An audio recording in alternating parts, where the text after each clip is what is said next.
হাতের লাঠিগুলো রশ্মিগুলো মাটির মধ্যে ছেড়ে দিল। যেই মাত্র হাতের মধ্যে থাকা লাঠি এবং রশ্মি মাটির মধ্যে ছেড়ে দিয়েছে, এমনিতে ওইগুলো সাপের মতো হয়ে গেছে।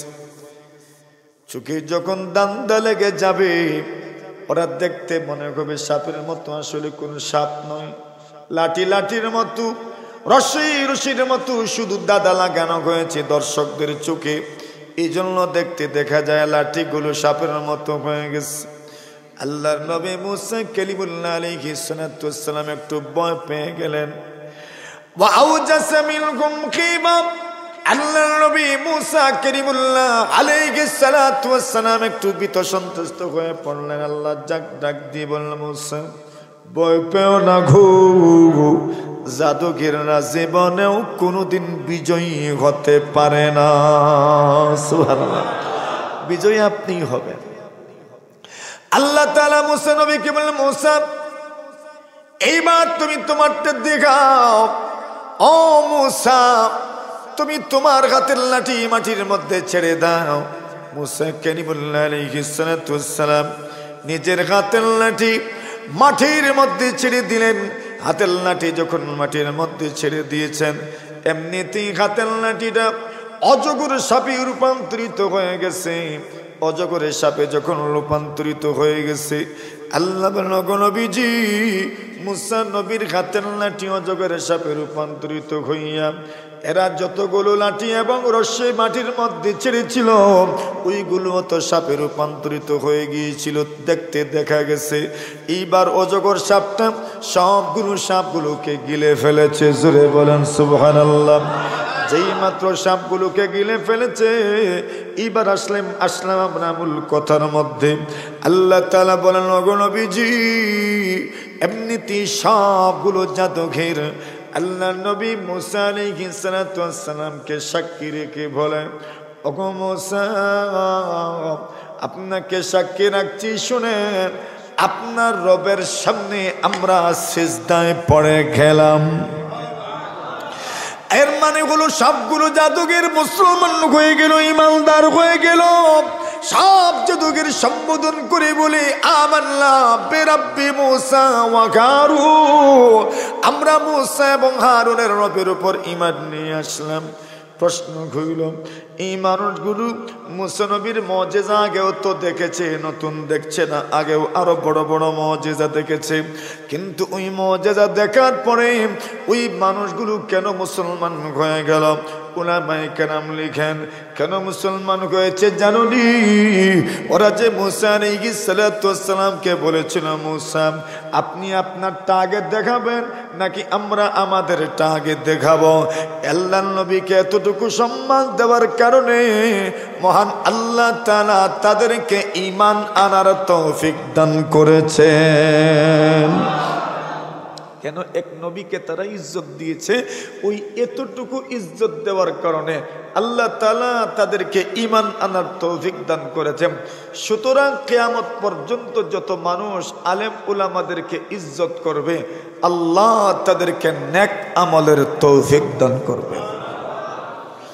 আর যাদের মধ্যে আলেম উলামাদের ইজ্জত থাকবে না, এই মানুষ যতই আপনার কি হোক না কেন, দুনিয়ার এবং দুনিয়ার ক্ষেত্রে যতই স্বাবলম্বী হোক না কেন, দুনিয়াতে তার কোনো সমৃদ্ধি আসবে না। পরকালীন সমৃদ্ধি তো আর নাইই, দুনিয়ার ইজ্জত নাই, পরকালীন ইজ্জত নাই, ঠিক কিনা? এটা ইয়াদ রাখেন এই কথা। নেককার আলিম জরুরি না, কোন নেককার মানুষ, পাঁচ ওয়াক্ত মুসল্লি, নেককার রোজাদার মানুষকেও যদি আপনি ইজ্জত করেন, একজন নামাজি মানুষকে যদি আপনি ইজ্জত করেন, আল্লাহ আপনাকে আমলের তৌফিক দান করবে। মুমিনের ইজ্জত এমনিতেই আছে, কাবার চেয়েও যেন মুমিনের ইজ্জত আরো বেশি। হজরে আসওয়াদের চাইতে মুমিনের ইজ্জত 1000 গুণ বেশি। কোন মুমিনের ঈমানে তার ইজ্জত বেড়ে যায়। তো বলছেন নবীরা যেখানে থাকেন ওই জায়গা বরকতপূর্ণ হয়ে যায়। আল্লাহ তাআলা এখানে যে কসম করেছেন তিন আর জৈতুনের, ফিলিস্তিনের যেন আল্লাহ শপথ করলেন, ওই জায়গাটা হচ্ছে নবী ঈসার স্মৃতিধন্য তুরে সিনিন, সিনাই উপত্যকার তুর পর্বতের কসম আল্লাহ করেছেন, এটাও স্মৃতিধন্য। ওয়াহাজাল বালাদিল আমিন। মক্কা মুকাররমার কসম আল্লাহ করেছেন। আল্লাহ বলেন সুবহানাল্লাযী আসরা বিআবদিহি লাইলাম মিনাল মাসজিদিল হারাম। পবিত্র সেই আল্লাহ যিনি তার বান্দাকে ভ্রমণ করিয়েছেন রাত্রিবেলা মিনাল মসজিদিল হারাম, মসজিদে হারাম থেকে ইলাল মসজিদিল আকসা, মসজিদে আকসা বাইতুল মাকদিস পর্যন্ত। সুবহানাল্লাহ। রাত্রিবেলা ভ্রমণ করিয়েছে। বাইতুল মাকদিস মুসলমানদের প্রথম কিবলা বাইতুল মাকদিস। সিরিয়া তথা ফিলিস্তিনে অবস্থিত বাইতুল মাকদিস মুসলমানদের প্রথম কিবলা। আল্লাহ রাসূল সাল্লাল্লাহু আলাইহি ওয়াসাল্লামকে প্রশ্ন করা হয়, ইয়া রাসূলুল্লাহ, আল্লাহর জমিনে নির্মিত সর্বপ্রথম মসজিদ কোনটি? আল্লাহ রাসূল সাল্লাল্লাহু আলাইহি ওয়াসাল্লাম জবাব দিলেন, আল্লাহর জমিনে নির্মিত প্রথম মসজিদ হচ্ছে বাইতুল্লাহিল হারাম, আল্লাহর ঘর মসজিদে হারাম। আল্লাহর নবীর সাহাবী আবু যর গিফারী আবার প্রশ্ন করলেন, সুম্মা মাযা ইয়া রাসূলুল্লাহ, অতঃপর কোন মসজিদ সবার আগে বানানো হয়েছে? মসজিদে হারামের পরে সবচেয়ে পুরাতন মসজিদ কোনটি? আল্লাহর রাসূল সাল্লাল্লাহু আলাইহি ওয়াসাল্লাম বলেন, এর পরের মসজিদ হলো বাইতুল মাকদিস, মসজিদুল আকসা। আল্লাহর নবীর সাহাবী আবু যর গিফারী প্রশ্ন করেন, ইয়া রাসূলুল্লাহ, কাম কানা বাইনাহুমা? বুখারী শরীফের বর্ণনা। রাসূলুল্লাহ সাল্লাল্লাহু আলাইহি ওয়াসাল্লামের সাহাবী আবু যর গিফারী রাদিয়াল্লাহু তাআলা প্রশ্ন করেন, ইয়া রাসূলুল্লাহ, বাইতুল্লাহিল হারাম, মসজিদে হারাম আর মসজিদে আকসার মধ্যে কি পরিমাণ দূরত্ব, মানে কি পরিমাণ দূরত্ব, গ্যাপ, কি পরিমাণ ডিস্টেন্স, কি পরিমাণ পরে, কি পরিমাণ দেরিতে মসজিদে হারামের পরে মসজিদে আকসা বানানো হয়েছে? আল্লাহ রাসূল বলেন, 40 সানা, 40 বছর। সুবহানাল্লাহ। কত বছর? তো মসজিদে হারাম মক্কায় আর মসজিদুল আকসা সেটা হলো সিরিয়ায়, ফিলিস্তিনে। বাইতুল মাকদিস সিরিয়া মানে ফিলিস্তিনে, আর মসজিদে হারাম হচ্ছে মক্কাতুল মুকাররমা। তো আল্লাহর ঘরের মধ্যে প্রথম ঘর হচ্ছে মসজিদে হারাম, আর দ্বিতীয় পর্যায়ে আল মসজিদুল আকসা। দুই মসজিদের মধ্যে কি পরিমাণ আপনার পরে বানানো হয়েছে, মসজিদে হারামের কি পরিমাণ পরে মসজিদে আকসা বানানো হয়েছে বলছেন 40 সানা, 40 বছর। বোঝানোর উদ্দেশ্য হইল মসজিদে হারাম থেকে মেরাজ শুরু হইল, রাসূল পৌঁছলেন প্রথম যাত্রা বিরতি মসজিদে আকসা। কোন জায়গায়? মানে বাইতুল মাকদিস।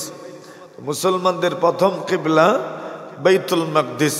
রাসূলুল্লাহ মসজিদে হারাম থেকে সফর শুরু করলেন, বাইতুল মাকদিস বললেন। আল্লাহ তাআলা বাইতুল মাকদিসের গুণ বর্ণনা করছেন, আল্লাযী বারাকনা হাওলা। আল্লাহ বলেন, আল্লাহ পাক বাইতুল মাকদিসের চতুর্পার্শ্বের এলাকাকে বরকতময় করে দিয়েছেন। সুবহানাল্লাহ। বাইতুল মাকদিসের চতুর্পার্শ্ব বরকতময়, বাইতুল মাকদিসের সব দিক বরকতময়। আল্লাহ তাআলা সব দিকে বরকত দান করেছেন। কথা হলো বাইতুল মাকদিস এমনিতেই বরকতপূর্ণ, আর বাইতুল মাকদিসের চতুর্পার্শ্ব বরকতপূর্ণ। এবার আপনি অনুমান করেন বাইতুল মাকদিসে বরকত কি পরিমাণ। এই বাইতুল মাকদিসের বরকতে, বাইতুল মাকদিসের ওসিলায়, বাইতুল মাকদিসের মাধ্যমে চতুর্পার্শ্ব বরকতময় হয়ে যায়। সেই বাইতুল মাকদিসে কি পরিমাণ বরকত, একটা মসজিদে কি পরিমাণ বরকত, বলে মসজিদের উসিলায়, মসজিদের ওসিলায় মসজিদের চতুর্পার্শ্ব বরকতময় হয়ে যায়, ঠিক না বেটি?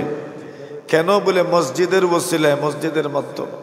তো বাইতুল মাকদিসের চতুর্পার্শ্বে আল্লাহ তাআলা বরকত দান করেছেন। কি পরিমাণ বরকত বলছেন, তিন আর জাইতুন সবচেয়ে বেশি ফলতো বাইতুল মাকদিসের আশপাশ তথা ফিলিস্তিনে। সুবহানাল্লাহ।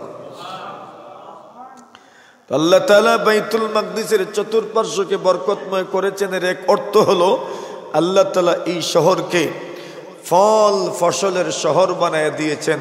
তিন আর জাইতুন বেশিরভাগ ফল তো বাইতুল মাকদিসে। এর চতুর্পার্শ্বই বরকতময়। আল্লাহর নবী হযরত আদম আলাইহিস সালাতু ওয়াস সালাম থেকে ঈসা রূহুল্লাহ আলাইহিস সালাতু ওয়াস সালাম পর্যন্ত কয়েকজন নবী রাসূল ব্যতীত বাকি সব নবী রাসূলকে আল্লাহ তাআলা প্রেরণ করেছেন সিরিয়াতেই, আর এরা সিরিয়াতেই দাফন হয়েছে। এবার আপনি অনুভব করেন কি পরিমাণ বরকত আল্লাহ তাআলা সিরিয়া, ফিলিস্তিন তথা জর্ডান, বাইতুল মাকদিসের আশপাশে রেখেছে। আল্লাহ নবী হযরত মুসা কালিমুল্লাহ আলাইহিস সালাতু ওয়াস সালাম, উনিও তার ইন্তেকালের সময় আল্লাহ তাআলার কাছে চেয়েছেন আল্লাহ যেন উনাকে বাইতুল মাকদিসের একদম নিকটবর্তী করে দেন মৃত্যুর সময়। ইমাম বুখারী রাহমাতুল্লাহি আলাইহি বুখারী শরীফ কিতাবুল জানাজা ওয়া দায় এক হাদিস এনেছেন, আরেক শিরোনাম এনেছেন, কোন মানুষ যদি চায় তার জীবদ্দশায় কোন জায়গায় দাফন হওয়ার আশা যদি করতে চায় তবে সেই আশা করতে পারে। যেমন কেউ যদি জীবনে তামান্না রাখে, আকাঙ্ক্ষা রাখে মদিনায় যেন তার মৃত্যুবরণ হয়, বলছেন এমন আকাঙ্ক্ষা করা যায়। সুবহানাল্লাহ। কেউ যদি তার জীবদ্দশায় কোনো এলাকায় দাফন হওয়ার জন্য আল্লাহর কাছে দোয়া করে, তার জন্য এটা জায়েজ আছে। শুধু জায়েজ নয়, তার জন্য উচিত হলো ভালো স্থানে মৌতের জন্য আল্লাহর কাছে দোয়া করা। হাদিস শরীফের মধ্যে পাওয়া যায় জনাবে রাসূলুল্লাহ সাল্লাল্লাহু আলাইহি ওয়াসাল্লামের অনেক সাহাবায়ে কেরাম তাদের জীবদ্দশায় কাফনের কাপড়ও প্রস্তুত করে রাখতেন। বুখারী শরীফের মধ্যে রিওয়ায়াত আনছেন, একদিন রাসূলুল্লাহ সাল্লাল্লাহু আলাইহি ওয়াসাল্লাম নতুন একটি জামা, সুন্দর একটি পোশাক পরিধান করেছেন। নবীজি তো এমনিতেই সুন্দর, সুন্দর পোশাক পরিধান করার কারণে রাসূলকে আরো সুন্দর দেখাচ্ছে। এক সাহাবী নবীজির কাছে সওয়াল করে বসলেন, ইয়া রাসূল, এটা বন্ধ করুন।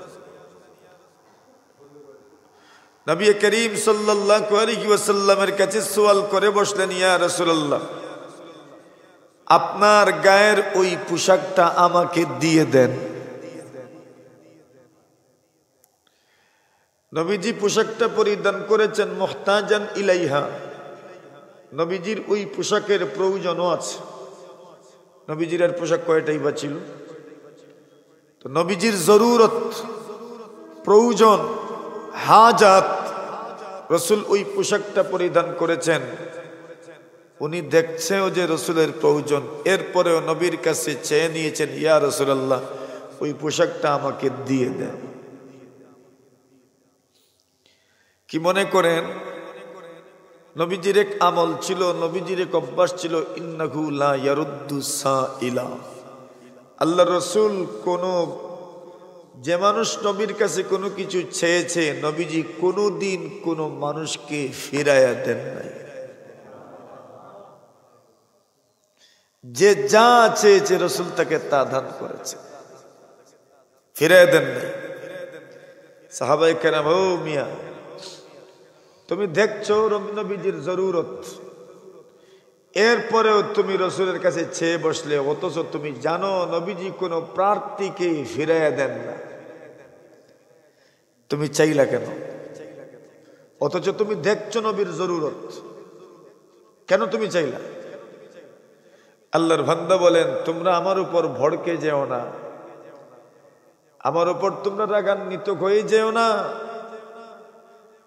কেন আমি চেয়েছি আগে বুঝো, আমি ওইটা দুনিয়াতে পরিধান করার জন্য নয়, আমি চেয়েছি ওই পোশাকটা যেন আমার মৃত্যুর পরে আমার কাফন হয়।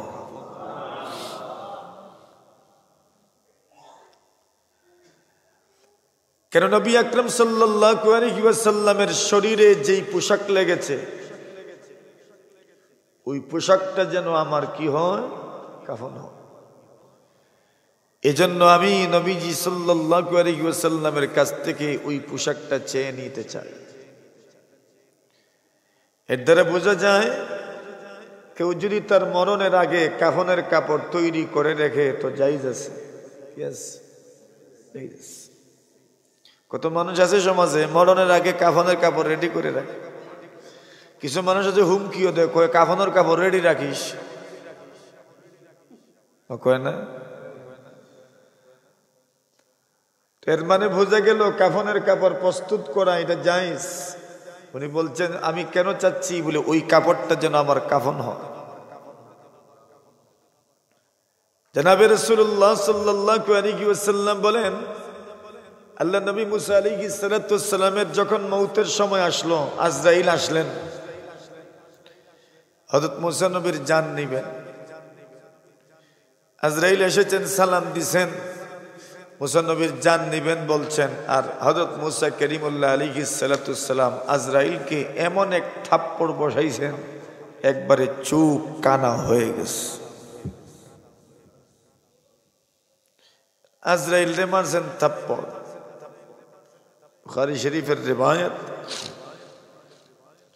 প্রশ্ন হইল আজরাইল তো নূরের তৈরি ফেরেশতা, তো থাপ্পড় যে মারলেন নবী মুসা, ওনার ফেরেশতার শক্তি বোঝা যায় কম না বেশি? এক জিবরাইলের শক্তি কেমন?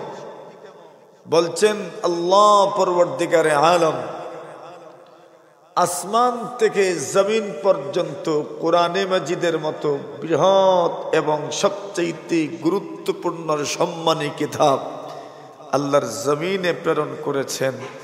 মাধ্যম ছিলেন আল্লাহর ফেরেশতা জিবরাইল আলাইহিস সালাম।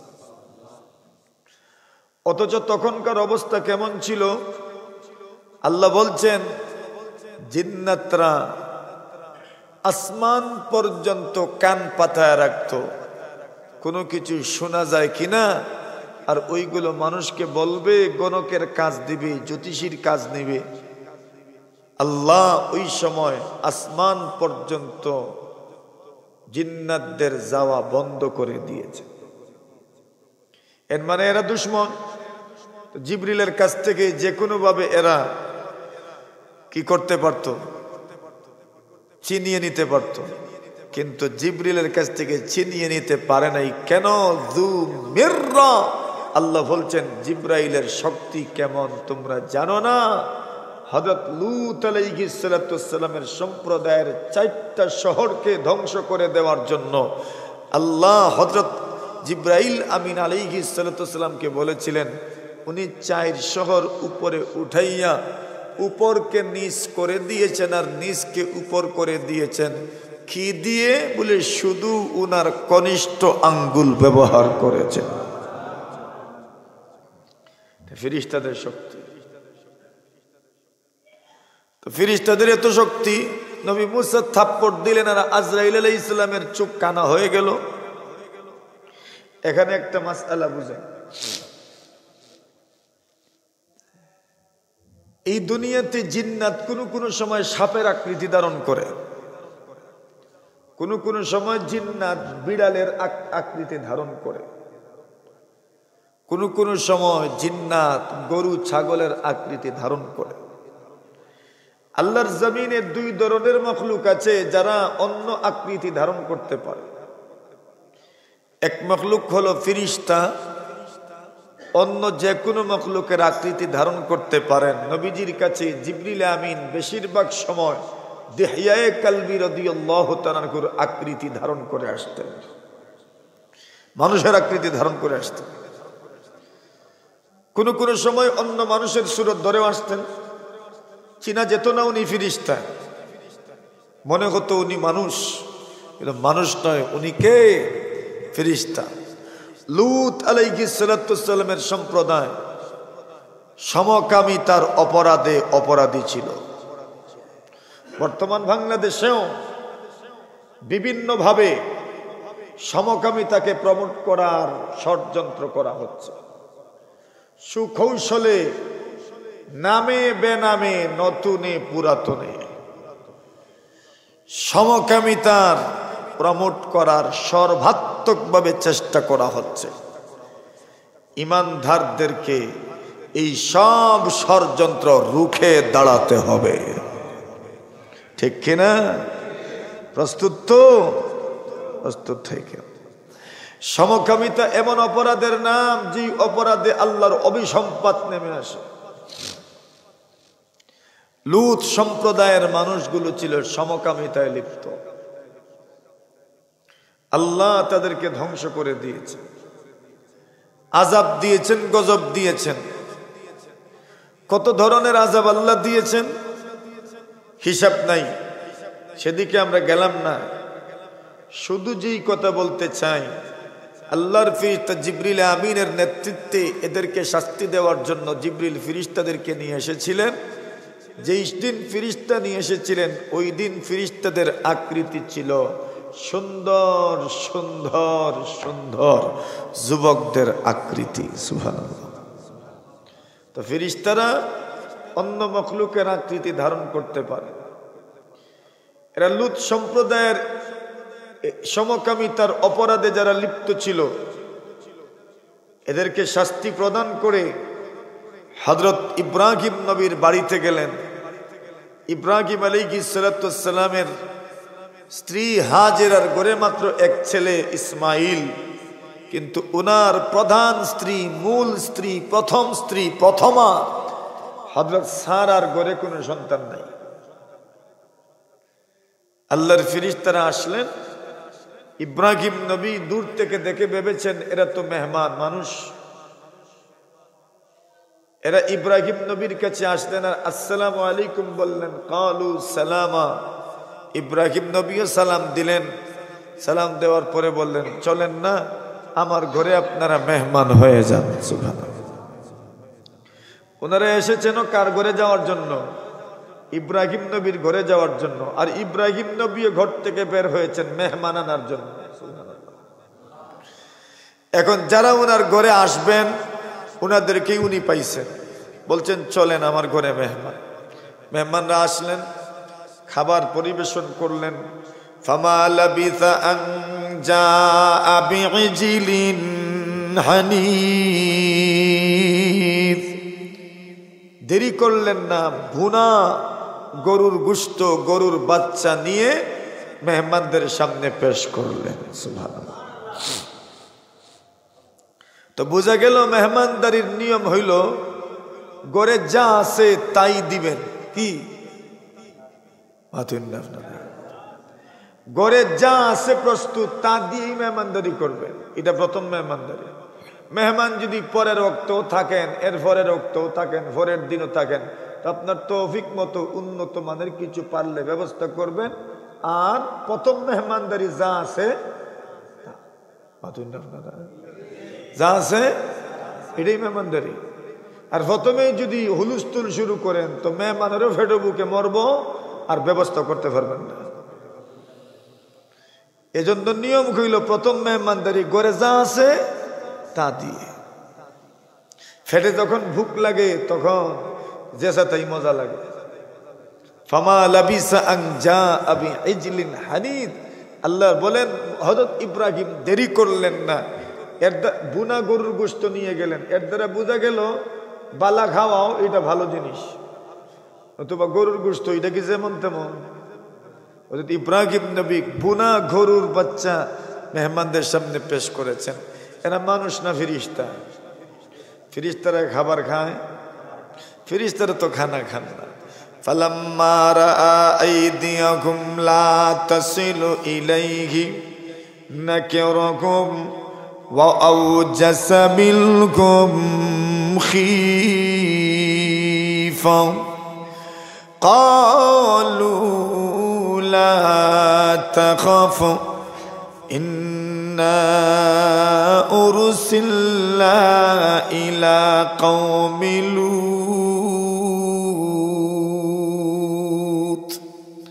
আল্লাহ বলেন হযরত ইব্রাহিম মেহমানদের সামনে খাবার পরিবেশন করলেন, কিন্তু মেহমানরা তো ফেরেশতা, আদতে তো ফেরেশতা, যদিও মানুষের আকৃতি ধারণ করেছেন, ফেরেশতা তো খাবার গ্রহণ করেন না, পানীয় পান করেন না।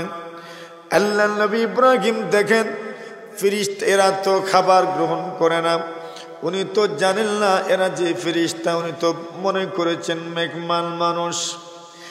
মানুষগুলো মেহমানরা খাবার কেন গ্রহণ করে না?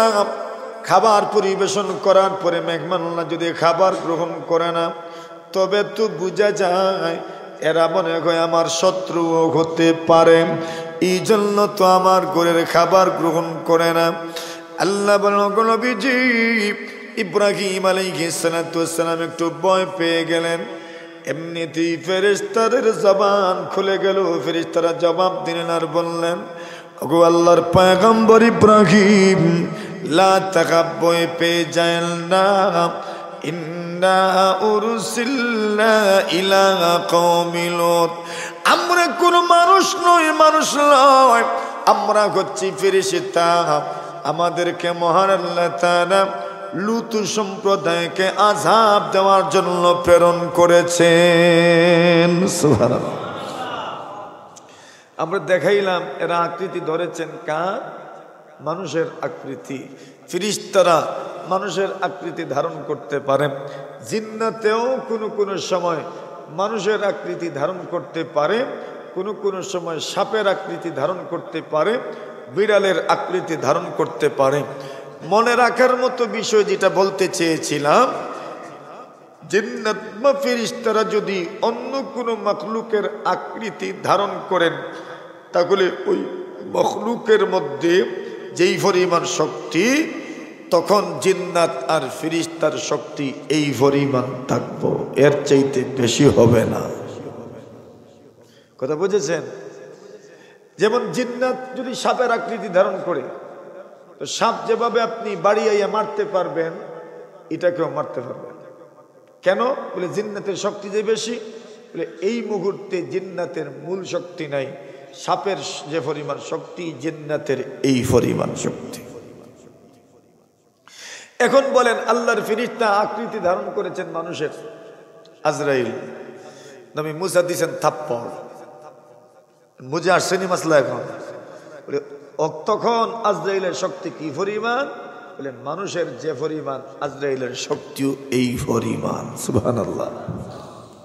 এজন্যই ফেরেশতা হওয়ার পরেও চোখ অন্ধ হয়ে গেছে।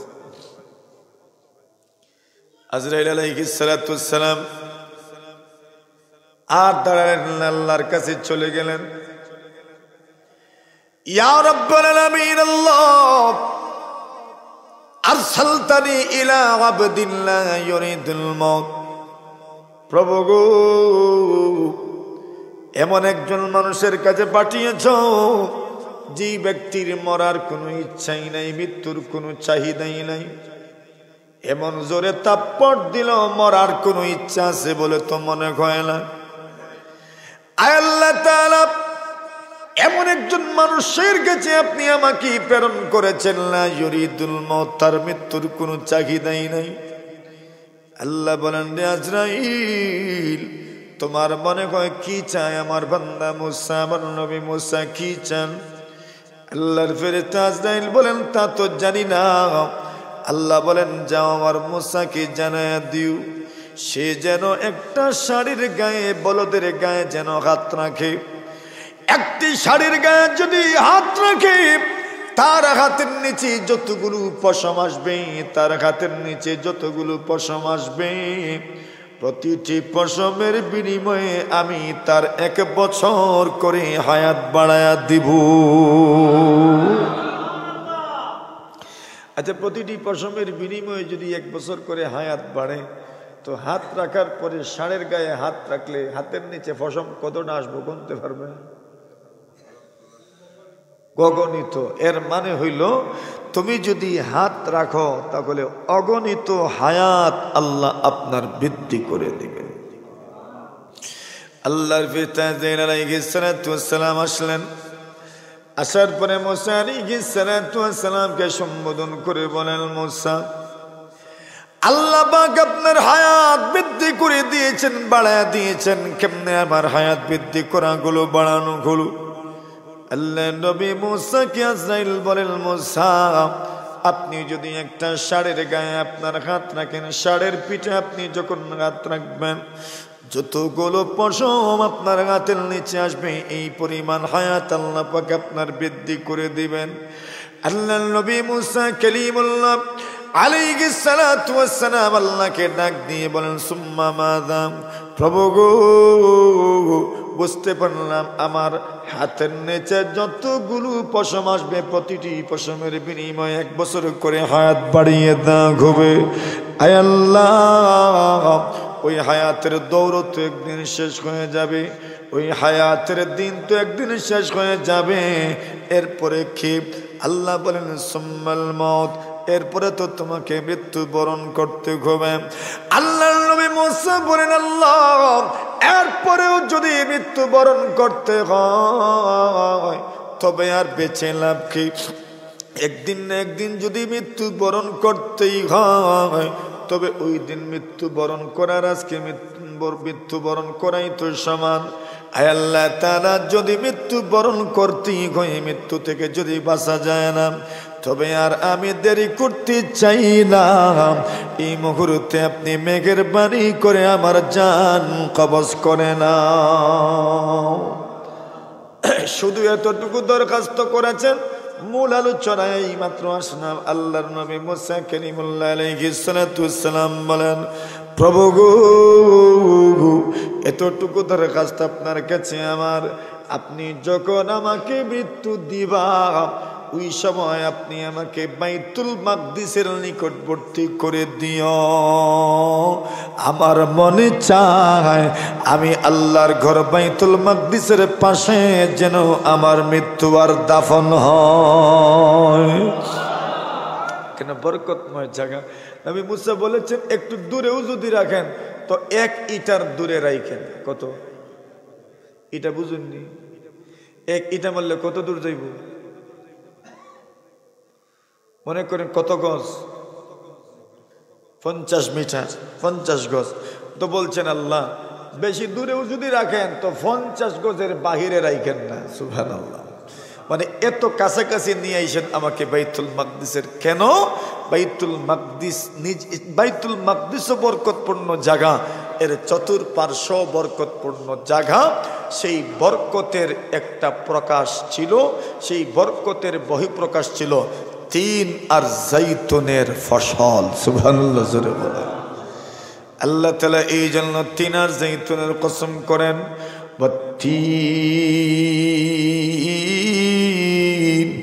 ওয়াজ্জাইতুন।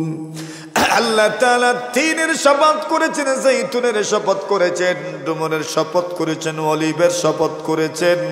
2 নম্বর শপথ, 3 নম্বর শপথ আল্লাহ করেন ওয়াতুরি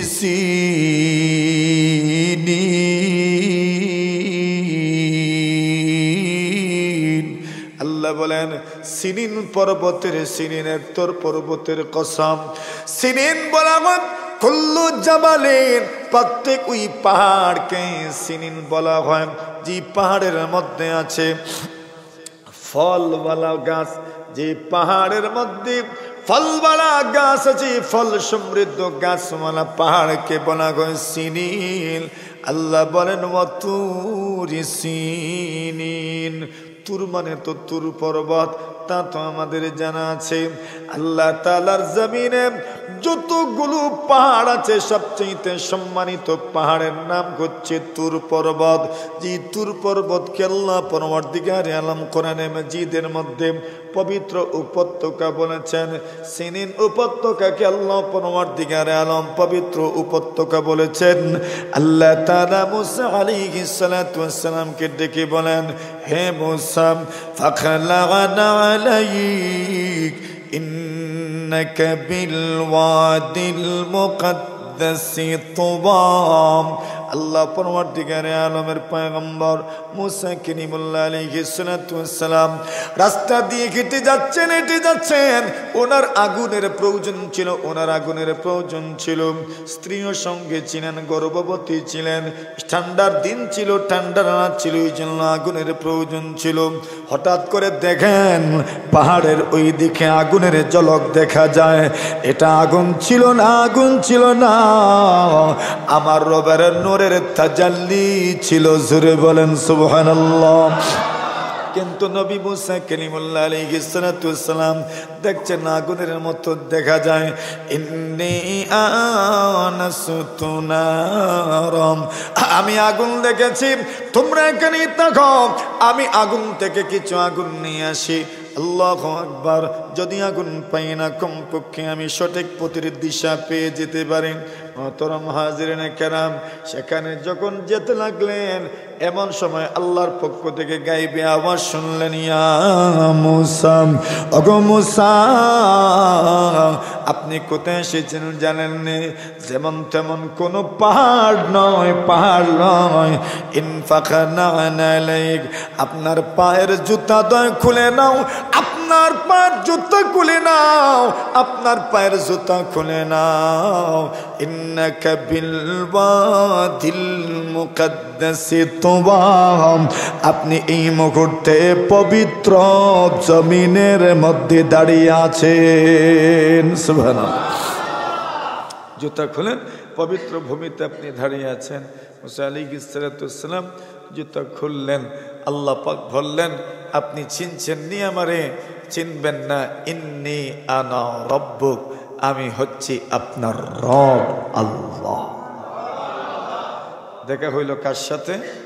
আল্লাহর সাথে কথাবার্তা হইল তুর পর্বতে। আমরা যখন ছোট ছিলাম তখন এক গজল আছিল, দেখার মতো ডাকলে খোদা কেমনে শুনেন না? শুনছেন না?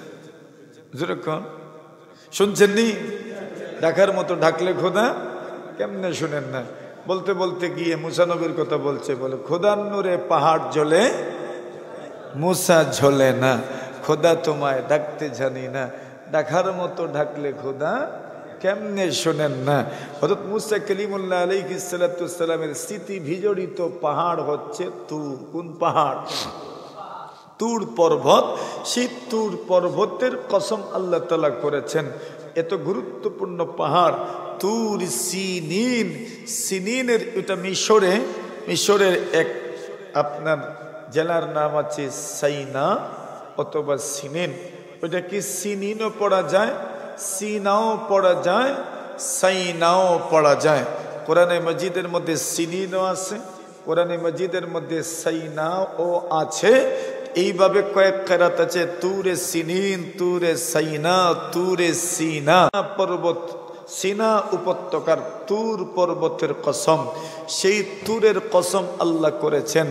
তুর পর্বতের কসম আল্লাহ কেন করলেন? বলে এই তুর পর্বতেই আল্লাহ নবী মুসা আলাইহিস সালাতু ওয়াস সালাম আল্লাহর সাথে কথা বলেছেন। আল্লাহ রাসূল সাল্লাল্লাহু আলাইহি ওয়াসাল্লামের স্মৃতি বিজড়িত পাহাড় আছে।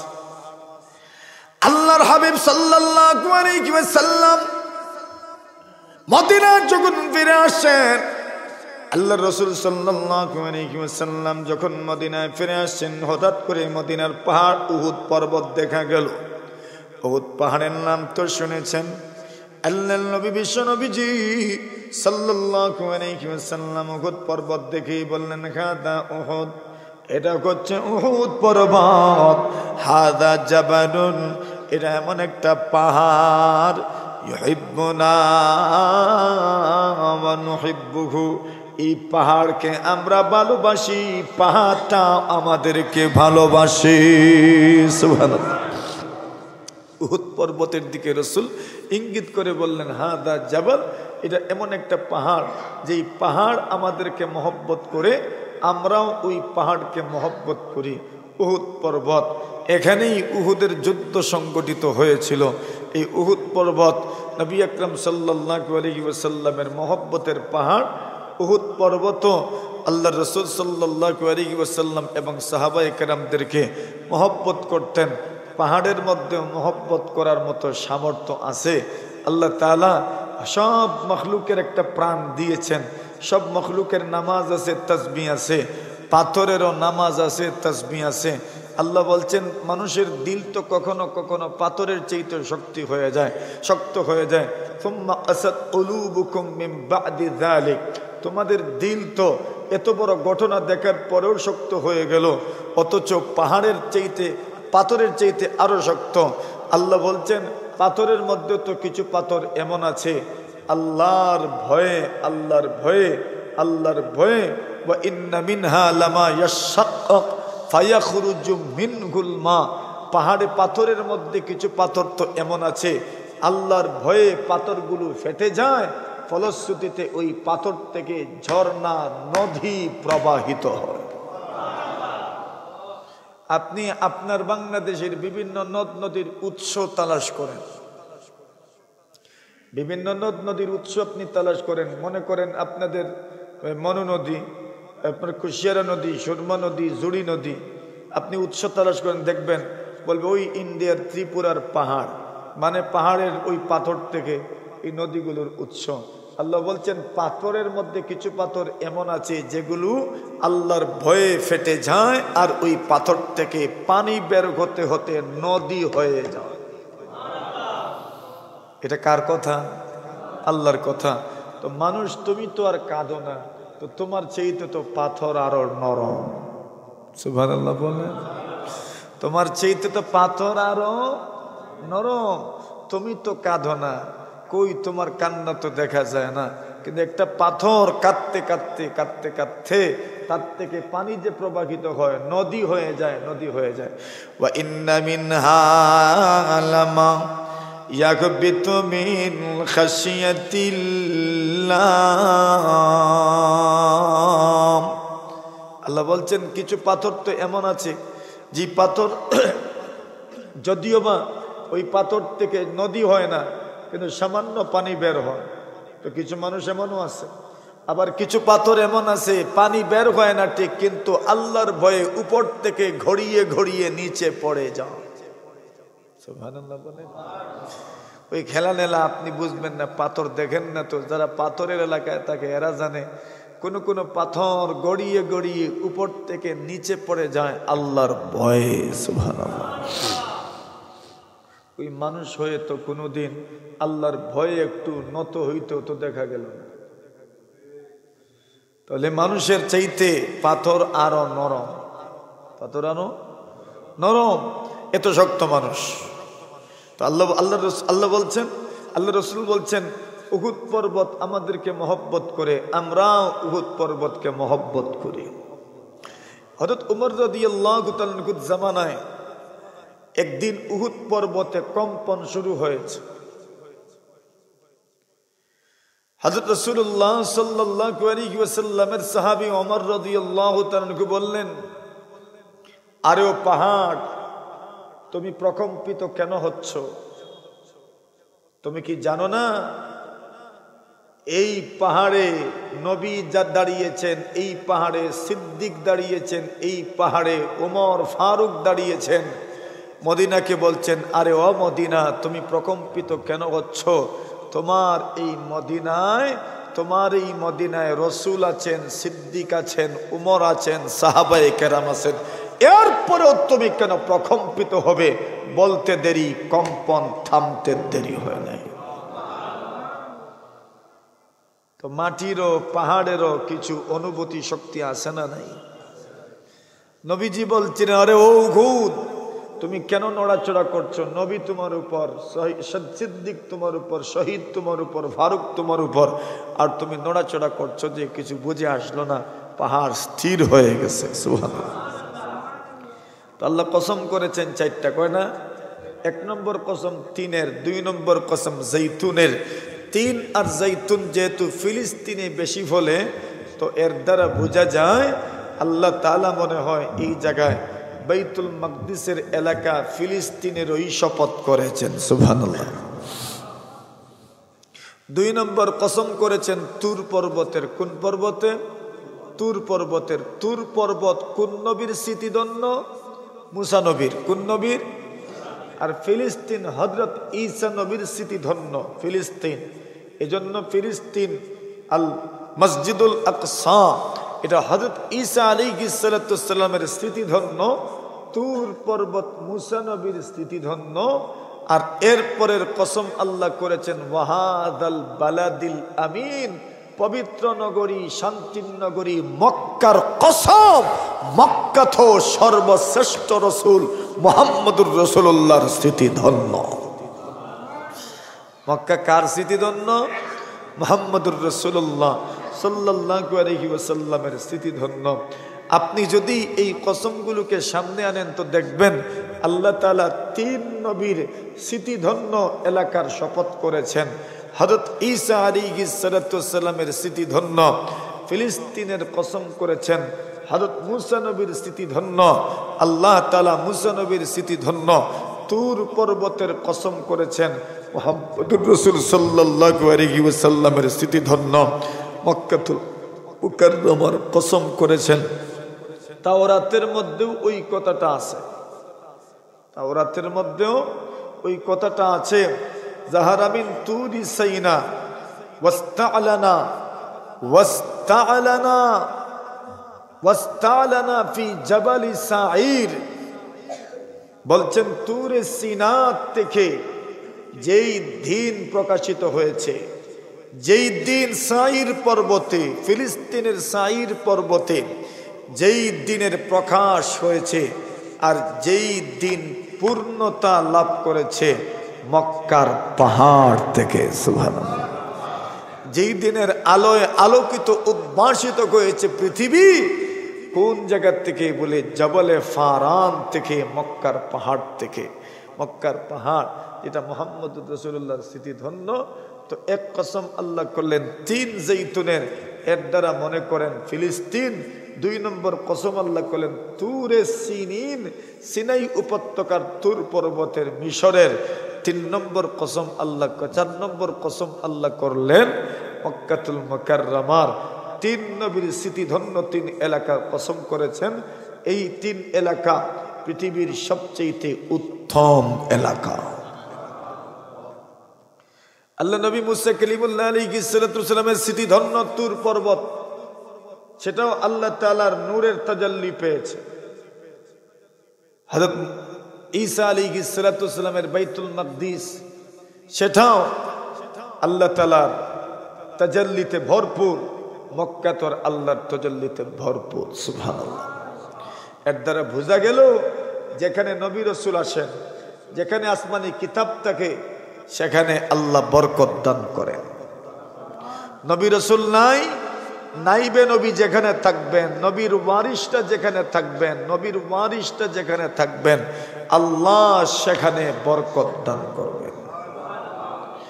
যেখানে আল্লাহর কোরআনের তিলাওয়াত হবে, যেখানে আল্লাহর কোরআনের তাফসীর হবে, যেখানে আল্লাহর কোরআনের শিক্ষা দর্শ হবে, যেখানে আল্লাহর কোরআনের আপনার সুন্দর কেরাত প্রশিক্ষণের ব্যবস্থা হবে, যেখানে আল্লাহর কোরআনের কথাবার্তা মানুষকে শোনানো হবে, সেখানে আল্লাহর বরকত সুনিশ্চিত হবে।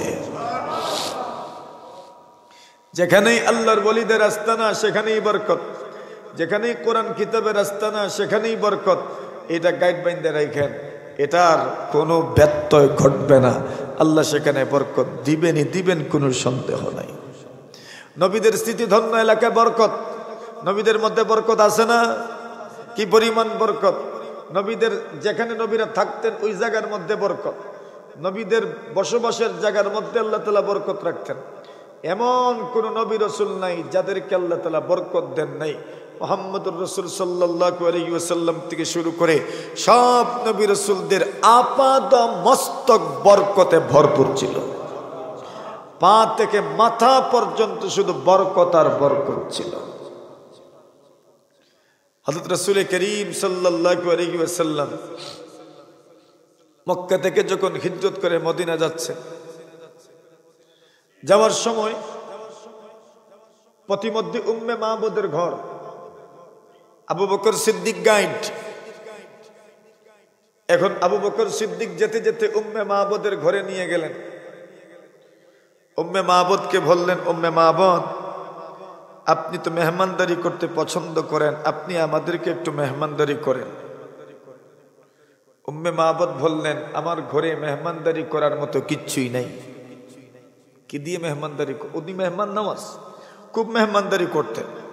মক্কা থেকে যারা মদিনা যেতেন, মদিনা থেকে যারা মক্কায় যেতেন, মধ্যখানে বাড়ি তো, উনি ওই মুসাফিরদের মেহমানদারি করতেন। সুবহানাল্লাহ। মুসাফিরদের মেহমানদারি করতে পারে সৌভাগ্যের ব্যাপার। আমরা দেশের মানুষ চিন্তা করে আমার টাকা নষ্ট হয়ে যাব।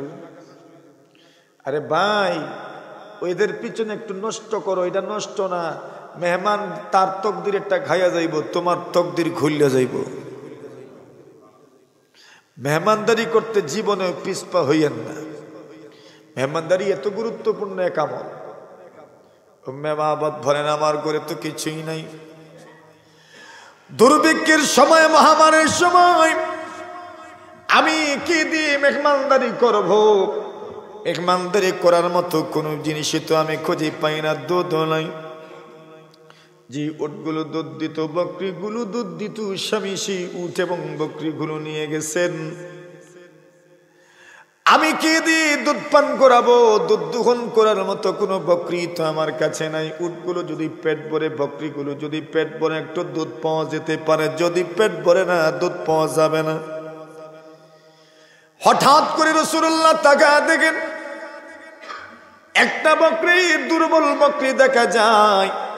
আল্লাহ রাসূল সাল্লাল্লাহু আলাইহি ওয়াসাল্লাম আবু বকর সিদ্দিক বলেন, আবু বকর, ওই যে দেখো ছোট্ট একটা বকরি দেখা যাচ্ছে। আল্লাহর নবীজির সাহাবী আবু বকর উম্মে মাবুদকে বলেন, উম্মে মাবুদ গো, ওই যে একটা বকরি দেখা যায়, ওইটা কি? উম্মে মাবুদ বলেন, আরে আল্লাহর বলি মুসাফির, এই বকরিটা এত দুর্বল, এত দুর্বল, এত দুর্বল। আমার স্বামী যে বকরিগুলো নিয়ে মাঠে গেছেন, চারণভূমিতে ঘাস খাওয়ানোর জন্য নিয়ে গেছেন, ওই চারণভূমিতে বকরির পালের সঙ্গে যাওয়ার ক্ষমতাও এই বকরির নাই। এই জন্য আমার স্বামী ওইটা সাথে করে নিয়ে যান নাই, বাড়িতে রেখে গেছেন। ওই বকরির এই পরিমাণ শক্তি নাই যে বকরির পালের সঙ্গে কেটে কেটে যাবে। আল্লাহ নবী আবু বকর সিদ্দিক রাদিয়াল্লাহু তাআলাকে বলেন, মহিলার কাছ থেকে অনুমতি আনো, আমি যদি ওই বকরির ছাগলের স্তনে হাত দেই, হাত দেওয়ার অনুমতি আছে কিনা একটু জিজ্ঞাসা করো। আল্লাহর বান্দে বলেন, মুসাফির, যে বকরি এত দুর্বল, দুধ দে না, দুধ দে না, ওই বকরির স্তনে হাত দিলেই কি হবে? অনুমতি আছে, দিতে পারেন। আল্লাহর নবী বিশ্ব নবীজি মুহাম্মদুর রাসূলুল্লাহ সাল্লাল্লাহু আলাইহি ওয়াসাল্লাম আল্লাহর নাম নিয়ে বিসমিল্লাহির রহমানির রহিম বলে ওই বকরির স্তনে হাত দিয়েছেন। হাত দিতে দেরি, বকরির স্তনটা দুধে ভরে যেতে দেরি হয় নাই। বরকত তো ফিলিস্তিনেও বরকত, তুর পর্বতেও বরকত, মক্কা মুকাররমায়ও বরকত। কেন? নবীদের আস্থান। যেখানেই নবী রাসূল আল্লাহওয়ালা মানুষ থাকেন, সেখানেই আল্লাহ তাআলা বরকত দান করে। আর এটা একটা প্রভাব, কিন্তু আল্লাহওয়ালাদেরকে ইজ্জত করবেন, ইজ্জতের একটা প্রভাব আছে। নেককার মানুষদেরকে সম্মান করলে এই সম্মানের একটা প্রভাব আছে। হযরত মুসা কালিমুল্লাহ আলাইহিস সালাতু ওয়াস সালাম যুক্ত ওনার যুগে আল্লাহ তাআলা ওনাকে যত সব মুজিজা দান করেছিলেন, সেই মুজিজার একটা মুজিজা ছিল ওনার হাতের যে লাঠি, ওই লাঠিটা মাটিতে ছেড়ে দিলে অজগর সাপ হয়ে যেত। আর জোরে কোন? ওই যুগের কাফির বেঈমানরা মনে মনে ভাবলো, এটা মনে হয় মুসা নবীর জাদু। কি জাদু? মনে হয়। सुनते सुनते नगमा गाए महफिले बिदअत को, कान बहरा हो गए दिल बदमजा होने को घी। कान बहरा हो गए दिल बदमज़ा होने को गी और सुनवाए तुम्हें वो नगमाए तौहीद भी पारा जिसकी लहन से तूरे गुदा होने को गी पारा जिसकी लहन से तूरे गुदा होने को गी। এখন এরা ভেবেছে মুসা নবী যা দেখে এটা জাদু মনে হয়। মুসা নবীকে আল্লাহ আরেক মুজিজা দিয়েছেন, হাত এই পাশে আনলে হাত সাদা হয়ে যেত। এরা দেখে আর ভাবে এগুলো মুজিজা না, এগুলো জাদু হইব। এরা বলে মুসা নবী ফেরাউনের যুক্ত। ফেরাউন বলে মুসাকে বলো জাদুর প্রতিযোগিতা হয়ে যাবে। কিসের প্রতিযোগিতা? জাদুর প্রতিযোগিতা। আল্লাহ নবী মুসা বলেন ঠিক আছে করে নেন, তবে শর্ত হলো ঠিক দ্বিপ্রহরে, কুয়াশাচ্ছন্ন না, মেঘাচ্ছন্ন না, ভোরের অন্ধকার অথবা বিকাল বেলার অস্পষ্টতা যেন আমাদের প্রতিযোগিতাকে, জাদুর বিতর্ককে যেন দেখতে বিঘ্নতা না ঘটায়, এজন্য ঠিক দ্বিপ্রহরে এই জাদুর প্রতিযোগিতা আয়োজন করা হোক। মুসা নবী শর্ত দিলেন এবং বলেন বিশাল মাঠে। কি ডাক বাংলায়? কই ডাক বাংলা নেই এটা? না না, ওই যে একটা আছে না, আচ্ছা খেলার মাঠ তো আরো বড়।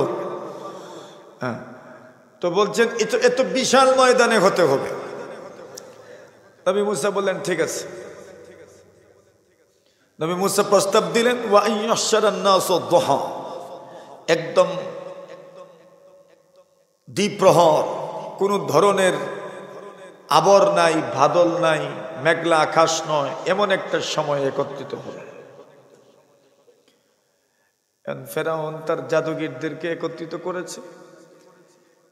এরা, আমি মূল ঘটনা বলতে চাই না, শুধু একটা কথা নুক্তা বলতে চাই, সূক্ষ্ম একটা বিষয় বলতে চাই। যখন মুসা নবীও হাজির, এরাও হাজির, তখন অপর পক্ষ ফেরাউনের জাদুগিররা মুসা নবীকে বলল, ও মুসা, আপনি আপনারটা আগে দেখাইবেন নাকি আমরা আমাদেরটা আগে দেখাবো? সুবহানাল্লাহ। আচ্ছা বলেন তো, এই যে মুসা নবীকে এরা জিজ্ঞাসা করলো, এটা সম্মান না?